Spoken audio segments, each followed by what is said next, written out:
Esse é o Hyundai Creta 2022. Ele chegou com aquele visual polêmico que todo mundo já esperava, mas também com uma boa dose de tecnologia para tentar conquistar clientes de Jeep Renegade, Volkswagen T-Cross e Chevrolet Tracker. Será que ele consegue? Vamos conhecê-lo agora.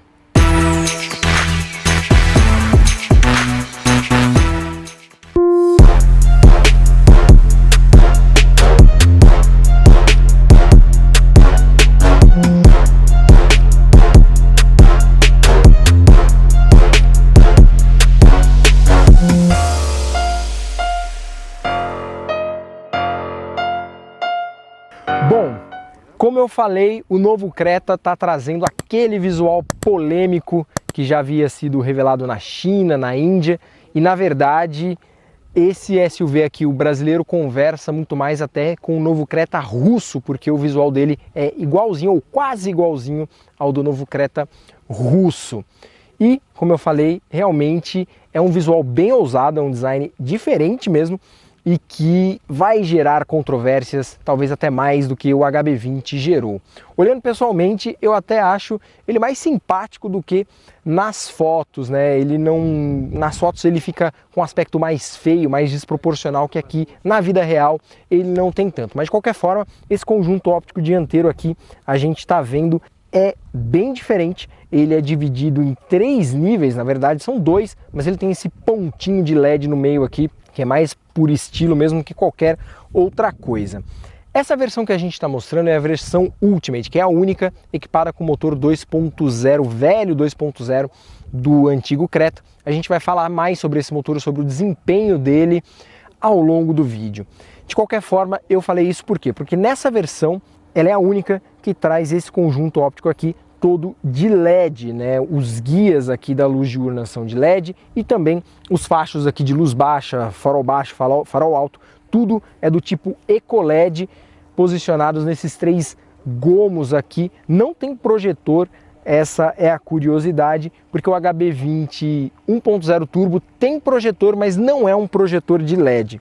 Agora, a gente não pode dizer que esse conjunto seja full LED, porque aqui embaixo tanto a luz de seta quanto os faróis de neblina ainda são halógenos. Aqui a gente tem a nova grade do Creta, que é um dos elementos mais polêmicos dele, e ela tem esse formato estilo diamante com contornos cromados e com as divisórias internas aqui num efeito cascata, elas recebem um acabamento em tom prata acetinado.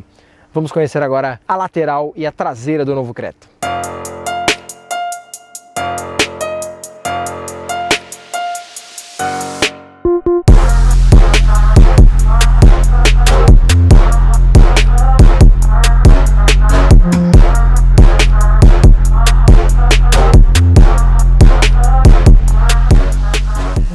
Bom, aqui na lateral a gente vai observar que o novo Creta tem vincos bem marcantes e ele é todo bojudo, né? Ele tem traços que são bem curvilíneos, né? Começando por essas caixas de roda e tudo mais, os vincos dele dão essa sensação de SUV bem arredondado mesmo.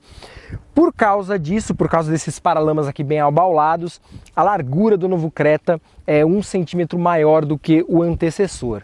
Mas a gente consegue ver elementos do antigo Creta, como por exemplo aqui na coluna A, nesse teto, no rack, e essas portas laterais dianteiras, elas são praticamente idênticas às do antigo Creta. Por quê? Porque a Hyundai não mudou a plataforma do Creta, ela é a mesma plataforma J5 da antiga geração.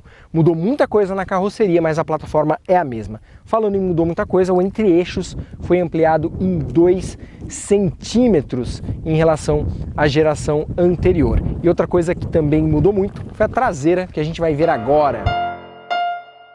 Aqui a gente tem mais um ponto bem polêmico, né? Porque essas lanternas trazem um estilo bem parecido com o dos faróis, elas também são divididas em 3 níveis, com esse pontinho de LED aqui separando as 2 partes principais.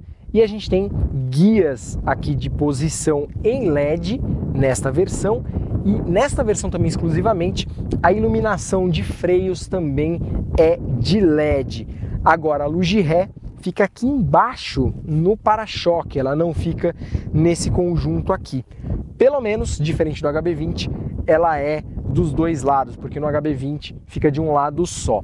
Aqui a gente tem a tampa do porta-malas, também é bem vincada, bem diferente do Creta atual. E agora eu vou abrir o porta-malas para dar uma má notícia, porque o volume do bagageiro caiu 9 litros em relação ao antigo Creta. Por que isso aconteceu? Porque a Hyundai elevou essa base aqui. Aqui embaixo fica o step, macaco, triângulo de sinalização e tudo mais. Só que para deixar aqui a base mais plana e também mais bem acabada, a Hyundai elevou e aí isso reduziu a litragem aqui para 422 litros. Mas o acabamento é bom. Aqui no porta-malas, segue o mesmo padrão que a gente tem lá dentro e agrada muito, surpreende o nível de acabamento do bagageiro, só está um pouquinho menos espaçoso, mas ainda é um bom volume aqui para carregar malas para uma viagem. Agora vamos conhecer a cabine do novo Creta.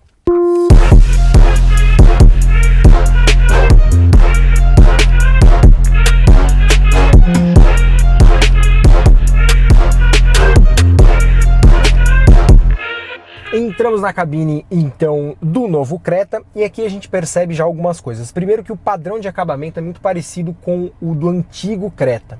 Isso significa que a gente tem muito plástico rígido aqui, quase todos os elementos são em plástico rígido, mas eles são muito bem montados, né?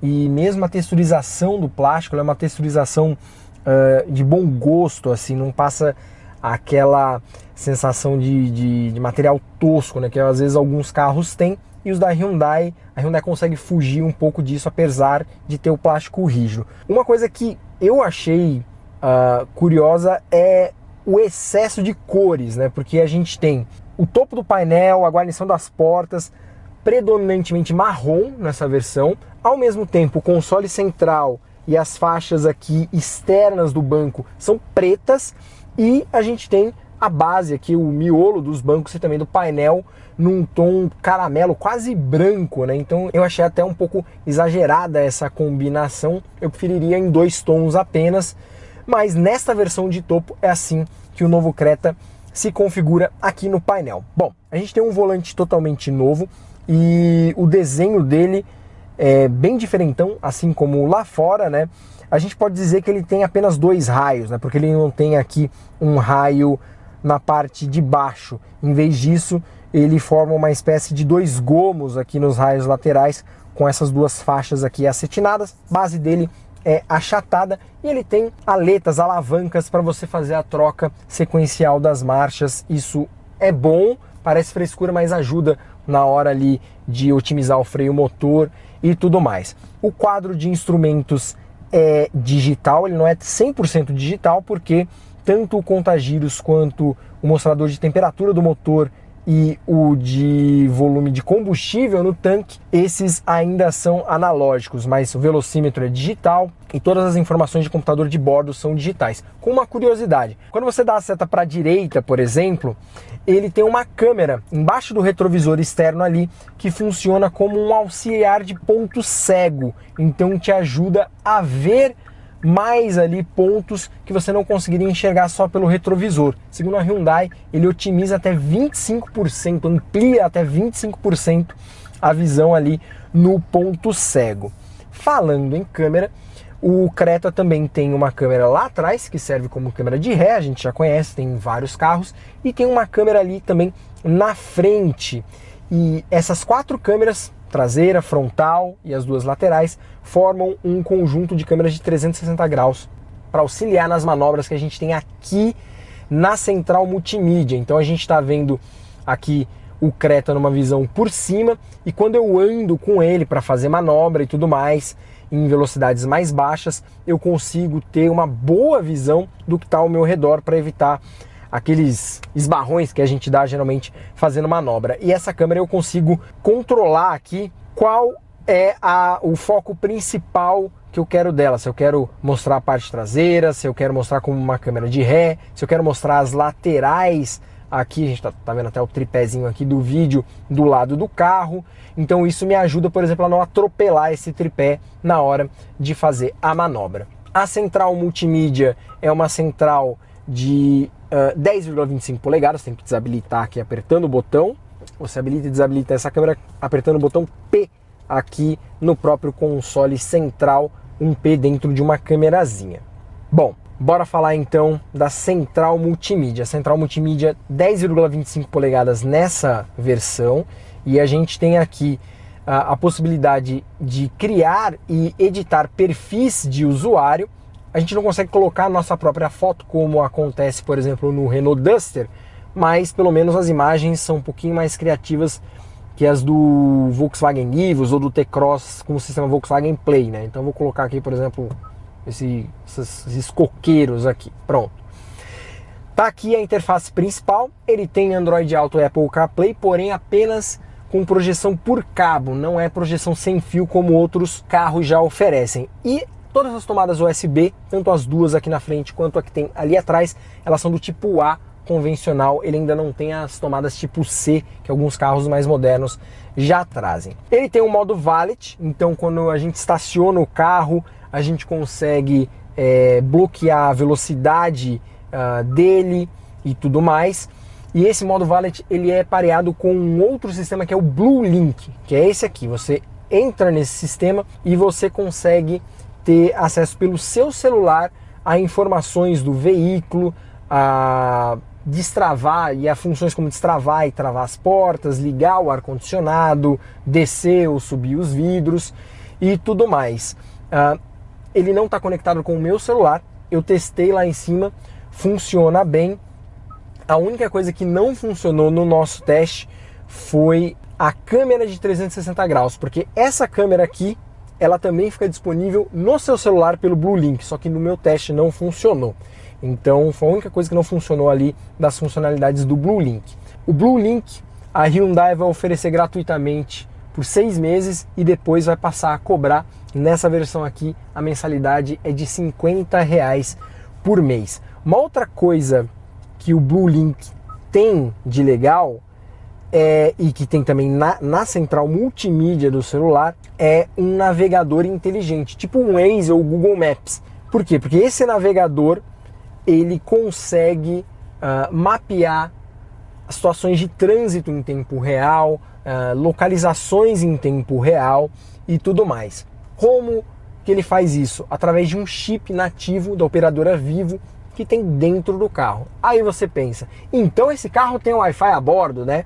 Não, esse chip só serve para isso. Por enquanto a Hyundai diz que não tem pretensão de oferecer Wi-Fi para os usuários usarem no seu telefone celular.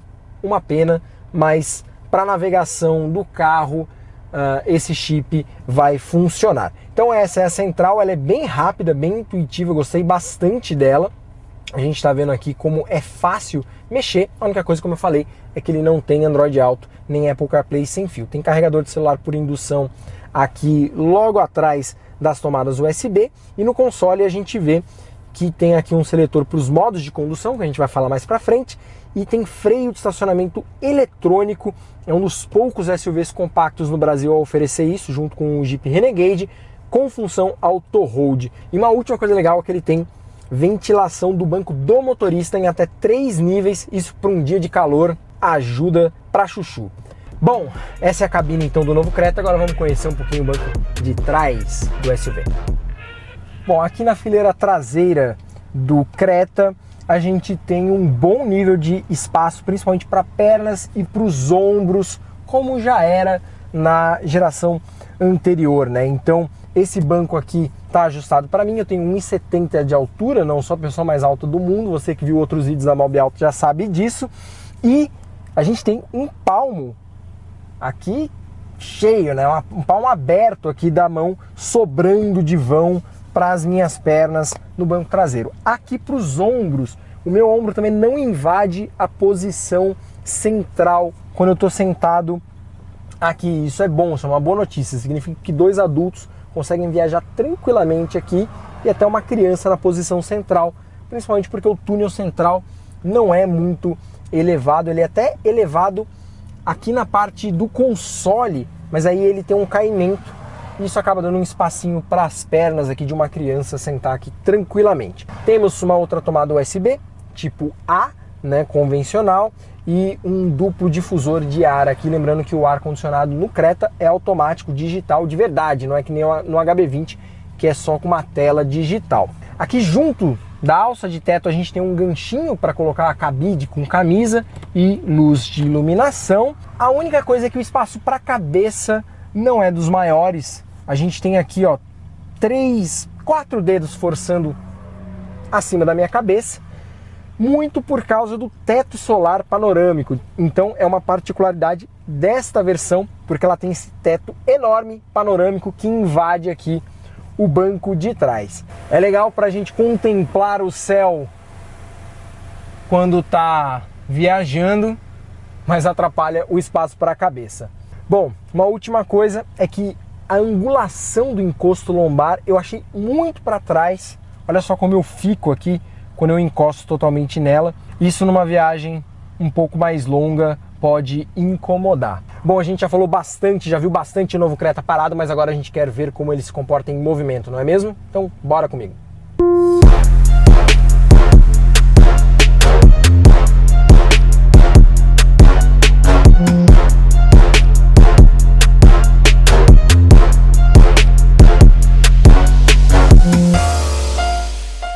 Bom, vamos então dar um rolê aqui no novo Hyundai Creta. A gente está na pista do Aras Tuiuti e, como eu falei lá atrás, essa aqui é a versão de topo, né, chamada Ultimate, e é a única versão do novo Creta que usa o motor 2.0, um motor que a gente já conhecia da gama desse carro, só que ele sofreu algumas recalibrações para a linha 2022, aqui para essa dita nova geração do Creta. A Hyundai não abriu muitos detalhes no que eles fizeram, mas eles mudaram o mapeamento de injeção, mudaram a calibração do câmbio automático de 6 marchas, né, que é um câmbio próprio da Hyundai, não é a caixa da Aisin que está nos carros da Volks, da FCA, né, agora da Stellantis e tudo mais. Então, essa caixa, mais esse motor recalibrado, eles mudaram também algumas questões aí de parâmetros de direção e, obviamente, do sistema de escapamento do carro, né, de todo o sistema de exaustão, para adequar esse motor à legislação do Procon VL7, que vai entrar em vigor agora no ano que vem. Então, com tudo isso, esse motor ganhou 1 cavalo a mais de potência. Então, com esse ganho de uma cavaleta aí, a potência foi para 167 cavalos com etanol e um pouquinho acima de 156 cavalos com gasolina. E o torque tá na casa de 20, um pouquinho acima de 20.6 na verdade, quilograma-força-metro de torque. Isso quando o novo Creta está abastecido com etanol.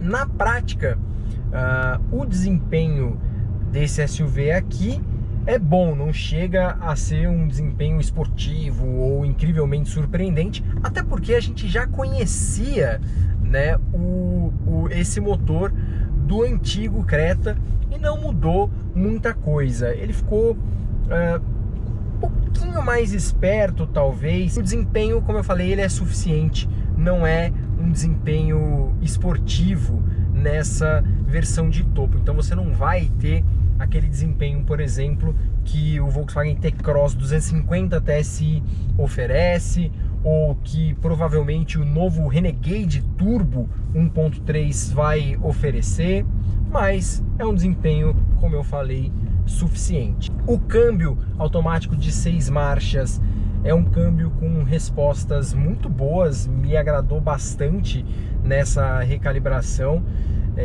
O kickdown desse carro acontece de uma maneira bem célere e ele tem 4 modos de condução. Então, neste momento aqui, eu estou andando no modo normal, mas eu posso colocar no modo Sport. Não sei se deu para ouvir aí, mas ele já deu aquela crescida nos giros porque ele reduziu uma marcha. O modo Sport, aliás, qualquer modo que você colocar, ele vai mudar o mapa de acelerador, ele vai mudar a rigidez um pouquinho da direção elétrica e vai mudar também a questão do mapeamento do câmbio, retardando ou antecipando as trocas, né? Permitindo que você trabalhe com giros mais altos ou mais baixos, dependendo do modo que você escolher. Nesse caso eu coloquei agora no modo Sport, mas ele tem o modo normal, o modo Eco, que é aí totalmente voltado, obviamente, para eficiência em consumo de combustível, e tem também o modo Smart, que é um modo que vai variando aí as respostas de acordo com a percepção que ele tem do seu uso. Então é um modo mais dinâmico aí de condução. Falei tudo isso para chegar agora no ponto principal que a Hyundai quer passar, né? Que apesar de esse motor ser o antigo do Creta, né, do antigo Creta, ele ficou, segundo a Hyundai, 8% mais eficiente e econômico em consumo. E a gente sabe, o Creta sempre teve como um dos principais gargalos dele, né, um dos principais problemas dele, o fato de ser beberrão, tanto com o motor 1.6 da antiga geração, quanto com o motor 2.0. Agora ficou 8% mais econômico, ok, mas ainda não é assim um nível de consumo maravilhoso. Se você quer consumo, eficiência em consumo, melhor você comprar o Creta com motor 1.0 turbo do HB20, que aí você vai ter realmente um consumo bem melhor. Esse aqui ficou melhor, como eu falei, 8% mais eficiente nas provas do Inmetro, mas ainda não é nenhum assim arroubo de eficiência energética. Os dados de consumo, potência, torque, 0 a 100, tudo a gente vai deixar na descrição do vídeo aqui embaixo para você acompanhar. Bora falar um pouquinho de dinâmica de condução, porque o Creta novo, aliás, o Creta antigo já era conhecido assim por ser um SUV muito confortável para rodar, e esse aqui manteve o legado. Ele realmente é confortável, a suspensão dele, o conjunto é macio, ele tem um conjunto McPherson na dianteira, eixo de torção na traseira, é uma receita simples, porém muito eficiente. Como eu falei, é uma suspensão macia, então a gente sente até um nível de inclinação um pouquinho alto. Eu vou fazer uma curva agora aqui, mas para um SUV não é ruim. A gente não está num carro esportivo, né? Então o fato de ele ter maciez, né, e ter silêncio, é uma suspensão muito silenciosa, um conjunto muito silencioso, isso tá acima aí do fato de ele inclinar um pouquinho. Inclusive a gente vai fazer uma prova de slalom agora aqui, um zigue-zague, e a gente vai poder ver como ele tem esse nível de inclinação até um pouquinho alto, mas ok.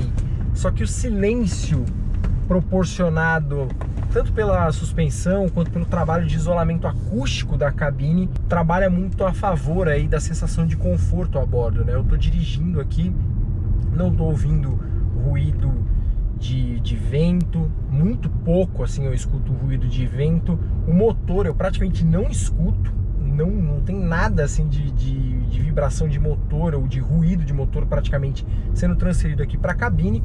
Ruído de vento eu escuto um pouquinho, rolamento das rodas eu escuto também de maneira bem comedida. Bom, eu tô fazendo uma curva agora aqui e as respostas da direção também me agradaram bastante, são bem diretas. A direção é levinha, mas ela não tem aquela sensação de anestesia.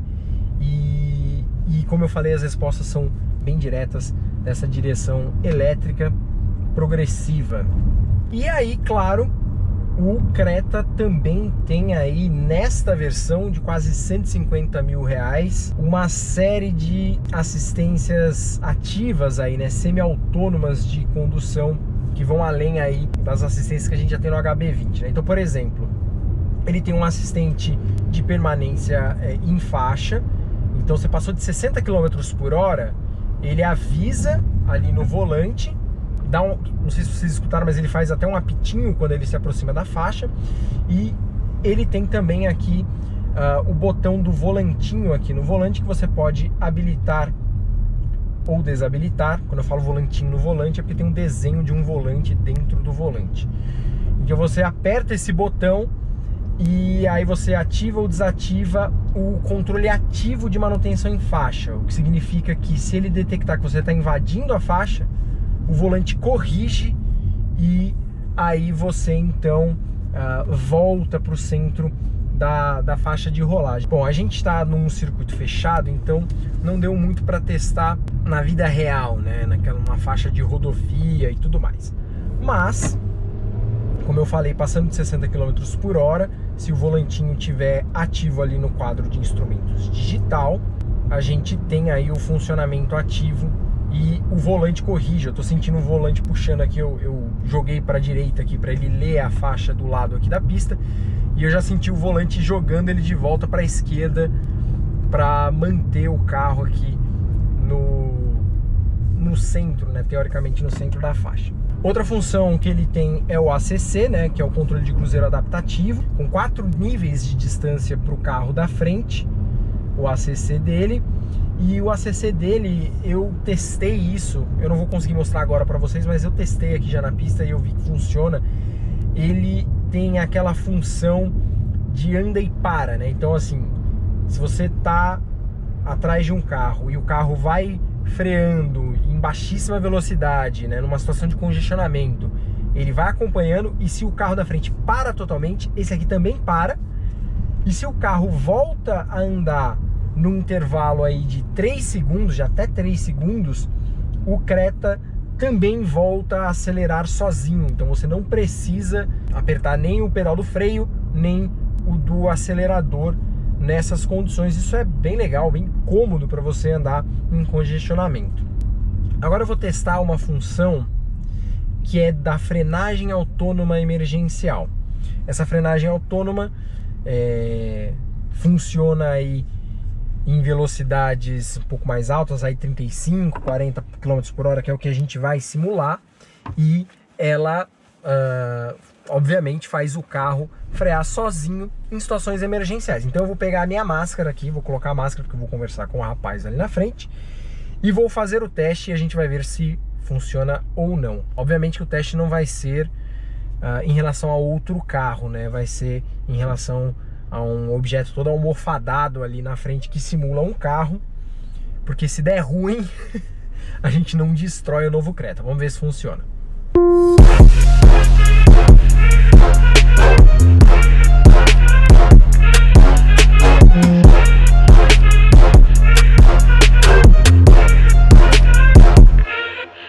Bom, agora a gente vai fazer o teste então da frenagem autônoma emergencial. Parei aqui. A gente vai ter um obstáculo alguns metros ali na frente. Obviamente não é um carro de verdade, né? Como um objeto emulando um carro, né? Mas ele é todo acolchoado ali. Então se eu bater nele não vai estragar o carro, nem vai colocar minha vida em perigo. Então eu vou acelerar aqui até uns 35, 40 km por hora. E aí o carro vai fazer, teoricamente, vai frear sozinho quando ele detectar o obstáculo ali na frente. Vamos lá, vou deixar até no modo esporte aqui para eu poder ter uma aceleração melhor. Start Stop está desligado. Vamos fazer então o teste. Só esperando ali o pessoal autorizar, e aí vamos. Foi, sem a mão no volante, hein? Olha só, freou. Eu não cheguei até 40, eu cheguei até 30 e poucos quilômetros por hora aqui nessa simulação, mas funcionou muito bem. Você viu que ele deu um aviso, pi, pi, pi, pi, pi, e aí disparou o freio de maneira autônoma, né? Ele faz até esse tremelique do ABS funcionando junto com o freio autônomo, e aí em alguns metros o carro já parou. Então funcionou legal.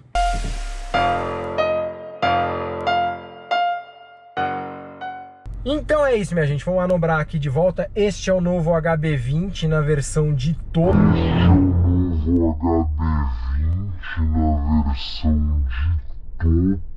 Como eu falei, quase 150 mil reais de SUV. Achei o preço salgado sim, mas ele tem várias tecnologias, é um SUV confortável. Nesta versão aqui não é tão econômico, mas ele tem aí alguns bons predicados e algumas qualidades contra aí T-Cross, Renegade, Nissan Kicks e Companhia Limitada. Então, minha gente, vejo vocês no próximo vídeo do Mob Auto Avalia. Um abraço para vocês e até lá.